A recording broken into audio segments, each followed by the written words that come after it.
Hello, newsies, and happy Friday to you guys.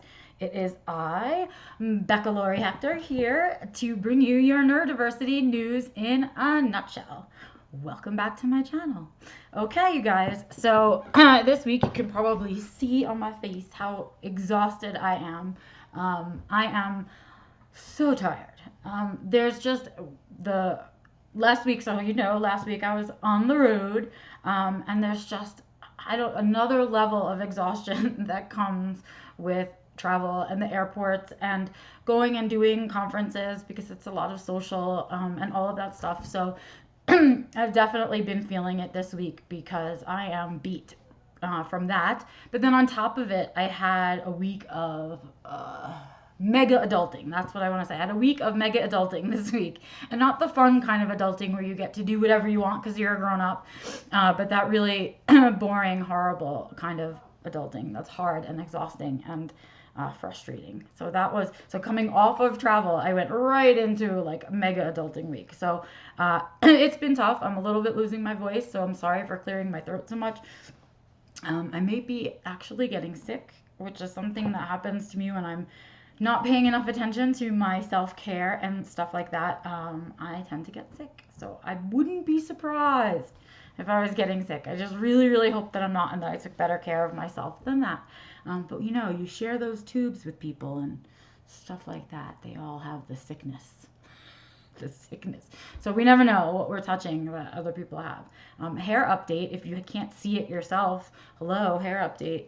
I've got a whole bunch on this side, but like, check out. You can't see it when I lift my hair for some reason, but you can see it when it's down. You see all the white little things, and my stripe is coming in. You'll see it as my hair kind of moves about. Things are happening. It's growing in, and the texture is changing, and I love it. It feels so much softer and healthier from not dyeing it and just taking such good care of it. So I'm sort of enjoying that part. I don't ever put crap in my hair. At most I put leave-in conditioner because I can't stand when I can't touch my hair and it doesn't feel soft. So that's been a great plus, the grow out. What else? Let's see. Oh, so the keynote. The keynote went amazing. How could I not even think to share that with you? So the keynote itself, I was so kind of nervous because this is the first time that I've really I've been working on this personal development piece on myself, and I've been working on kind of creating it and gathering it. And if you don't know what personal development is, it used to be called self-help. Now it's called personal development. And so I've been working on a piece where I'm trying to create a personal development piece for autistics. There's a lot of personal development out there for neurotypicals, but there is, of course, none for autistic adults, and I think it's something that should be a component of getting a diagnosis, especially when you get one late in life. So I've been working on that, and this presentation is the kind of the culmination of that. And then this year, because I'm going to start working on it now that I'm done with the keynote, I'm going to be putting out some courses or a course rather, and some other resources and tools for you guys, some new kind of content for myself, so that I can build off of this personal development piece and hopefully provide it in an easy and affordable way to my fellow autistics. But I digress. That is a whole other thing. It is coming, and it's not yet ready. It's just here. It's in the brain, and it's coming to you guys from me when I gather myself together. What else can I share with you guys? Oh, wait. This week. So here's a piece of the adulting that I had to do this week. So yesterday, literally yesterday, which is probably the other reason that I'm feeling so out of sorts today. Yesterday I had to go to SSDI, or the Social Security Disability Office. For those of you that follow who are not American, that is the government agency that we get supports and services from for disabilities. And so they do an evaluation every few years to make sure you're still disabled, to make sure you're doing what you have to be doing. And I had to go do that yesterday. And I had to go sort of defend my diagnosis yesterday. Super hard, super painful. And especially because Social Security, they really calculate things in a very specific way. They're looking at specific categories. It's not very personal. It's not a personal experience. And it's basically a game. I mean, basically you have to go in there and present a worst case scenario for yourself, for them, and kind of, that's it, no, nothing else. And so I had to essentially recreate the incredibly unhealthy, unhappy, angry, um, just really lonely, sad human being that I was right before my diagnosis and right after my diagnosis. And that is what I had to present for Social Security yesterday. And it was disheartening. It was disheartening to revert myself that way. It was disheartening to kind of reverse mask. That was really uncomfortable and painful. And it was really hard to take this opportunity that I could be educating a clinician and sharing some experiences with them. And instead, I couldn't share any of that growth and success with this person because I had to play the game. And that is the advice that I would give anybody in today's world who has to deal with the government offices, is you just have to play the game right now, because that's the way the world is. But there is a piece in it. I had all kinds of, I had feelings. I had feelings about doing this thing, and I had feelings throughout the whole day, and I even have reciprocal feelings today about it. And I think it deserves to be written about. I think it's something that we don't talk about out loud, and we need to talk about it out loud because it's really backwards. So I think I'm going to eventually write about yesterday's experience for you guys, because it was really something I still need to process too. It was really upsetting. In any case, that was my yesterday. And so today I am so much happier to be home and unshowered and sitting around comfortably in my house, sharing with you guys the news. It's a little past lunchtime here. I'm a little bit hungry. So I'm going to get right to the news so I can get this out for you guys and I can eat lunch, man. All right, so let's get ourselves to the news this week. This week's news. New pad because yellow pad ended. We're going to start out with this lovely piece from Business Insider.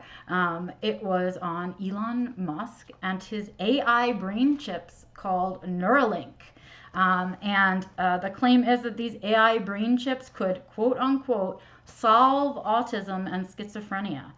It's a chip that gets implanted in the brain. I'm not exactly sure of the technology, but we were all successfully disgusted by this concept. Elon, who I feel like personally, on a personal level, is actually autistic himself, is looking to kind of have technology solve this problem that isn't really a problem for most of us. So that was what that little piece was about, and that's how we started the week, you guys. That's how it began. Followed up by the Chicago Tribune reporting about Illinois public schools and talking about the quiet rooms, which is the nice thing that we call, or the little gentle names, one of them, that we call the segregation rooms that many children in public schools who are autistic and having meltdowns or struggles end up sitting in, locked in, all alone, and struggling. So big piece came out in the Chicago Tribune talking about the terrified children in the schools across Illinois, and that many of them are being put in there against their will, and mostly there are times in which those rooms can be used inappropriately and it's against the law. So this was a nice expose about what's going on in Chicago, and I hope it affects other schools as well, not just the Chicago public schools. So that came out. Another good start to this week, right, you guys? It got better though. It gets better. It got better this week after that. But that's what we kind of started out with. But the news turned around in Kentucky for us when Kentucky public school system decided to share their board outside in their playground for the kids who are nonverbal in their school. And it's a lovely big representation of an AAC board, basically, that concept where they can express their needs using pictures and pointing out an alternative to using speech to express their needs. And so that was when the week turned around. Exciting to see things like that happening, because yeah, man, we need it. We need it starting early, and we need it through our lives. And so how exciting to see that happening. So that was great. And that's about when the news turned around. After that, excuse me, we got a fantastic piece from Dr. Robert Nassif. It was a great piece called If My Son Could Talk, where Dr. Nassif shares his experience raising a child who is nonverbal, but is now a nonverbal, non-speaking adult. He's actually going to be 40 years old, so he's just a little bit younger than me. But talking about what other parents could glean from him, talking about what he learned from that experience, just a really raw, vulnerable piece from Dr. Nassif. So I would take the time to read it. I encourage you to read it. It was a really good one. Yeah, so that was that one. Next up, we had a great piece. This one was super popular, you guys. We shared it. I brought it over to LinkedIn from Facebook. Everybody liked it. We all talked about it because it was such an important and yet impactful and simple piece. It was called From Reframing. Try again with English. From Reframing Autism. It was a piece called A Plea to Diagnosticians. And it was a letter basically from a parent pleading with diagnosticians to really take the time and think about how they share their diagnosis with parents. And that it doesn't have to be like you're dropping a hammer and you're not breaking the news. You're kind of really sharing their special child with them, and that you're giving them an understanding of their child. And so this was a great piece directed toward diagnosing clinicians. Gosh, I'm struggling today. Can you tell? And it's a plea to them to please really think about how they share that information and the other ways that they could be saying it. And we all loved that piece a lot. Lots of good comments on that and lots of sharing around of it as well. Next up, now we're into more of the fun stuff, you guys. So next up, we had a short film come out on Disney Plus, and it was an autism metaphor, and really the article on The Mighty about it was all about how everyone should see it because it's an illustration of masking and the products of masking. So I thought, well, that's really interesting. I watched it. I think it was good watching. Something to be shared with people who don't really understand what it's like. And I love tools like that. I love another way besides my voice and my words and my face that I can share with people I'm trying to share my experience with. And I love little videos like this. I love memes. I love stuff like that because I struggle with putting my words and my emotions into language sometimes. So yeah, it was really good. Lots of play on that, lots of share on it, lots of really positive responses to it. So way to come out of the gate with that, Disney Plus. We were all impressed, and thanks for putting us in the front of the news. We love having autism in the news most of the time, right? Okay, next piece I want to share with you is a little fun piece. It came out in the LA Times, and it was about Atypical, and not so much about Atypical, the show itself, and not so much about the Atypical cast, but more so about the artist behind Sam's artwork on the show. So Sam is the main character, and his special interest is art and penguins, I believe. I've watched a couple of seasons of it. It's not my favorite. But they do well by our community, and in fact, they have an artist who is on the spectrum who is creating the art that is supposed to be Sam's. And so this article was all about the artist behind Sam's art. And I thought that was great. Let's talk about the real people too. And it was a good opportunity for that, and I was glad to see it out in the news. So I hope you guys, regardless of how you feel about Atypical itself, will give the artist behind the Atypical art a little bit of play. Let's see. What else? Oh, a meme. Okay, I'm up to memes and events already. It was good week for news, short week for memes, events, and blogs and stuff like that. This week, the best meme that we loved the most came from Actually Autistic and Angry. And it was examples of ableist speech that we hear all the time, that people say and they don't realize that they're ableist. But they are, and it was a great visual for us, shared about a whole bunch. Really excited to share it with you guys. Of course, everything we talk about on Neurodiversity Newsstand will be links in the description for you guys, so you can read the articles yourselves, check out the memes and that kind of thing. And as we wrap it up here today on Neurodiversity Newsstand, the last thing I want to share with you guys is an event coming up in December. It's a few weeks away, It's an event. It's a live webinar by Barb Cook. She is going to be talking about education to employment and preparing for employment on the spectrum. And she's going to be sharing her experience with that and her know-how with that.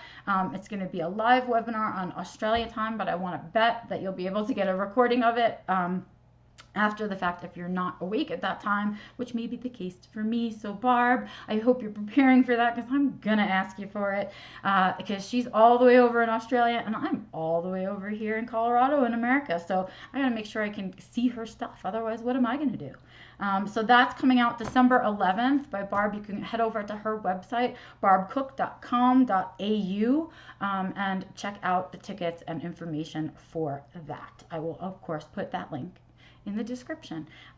If you guys haven't had a chance to subscribe to the channel, but most of the time when I'm speaking better than today and you do enjoy my videos, please make sure that you subscribe below and hit the notifications bell, because I don't put out Neurodiversity Newsstand exactly on time, and sometimes I throw other things on this channel that aren't Neurodiversity Newsstand. So if you want those things too, you want to make sure that you hit the notification bell. And as always, I ask you guys, please show me your support. If you like what I'm doing on here and you want to continue to see more of it, your thumbs up mean the world to me. 9 is my current record for thumbs up. I would like to beat a 9.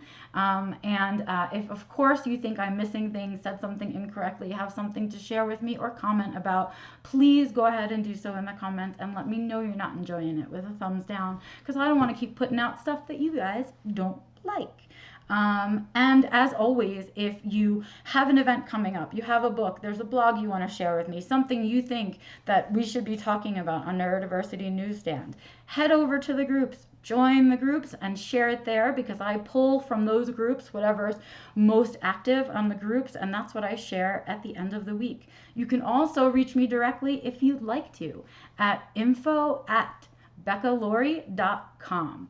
And that is, my website is BeccaLaurie.com, before I got married. And so you can head on over to that, and you guys can reach me directly there. Or you can, of course, comment on any of my social media or at any versions of this video and just let me know what you're thinking.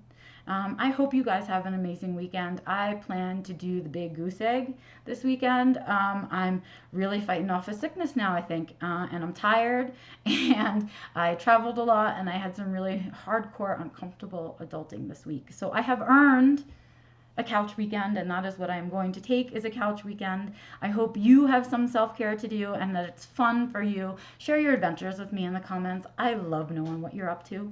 And until next week, I am Becca Laurie Hector, your host of Neurodiversity Newsstand. This is your Neurodiversity News in a nutshell. I will see you next Friday for the next installment. Have a good one, you guys.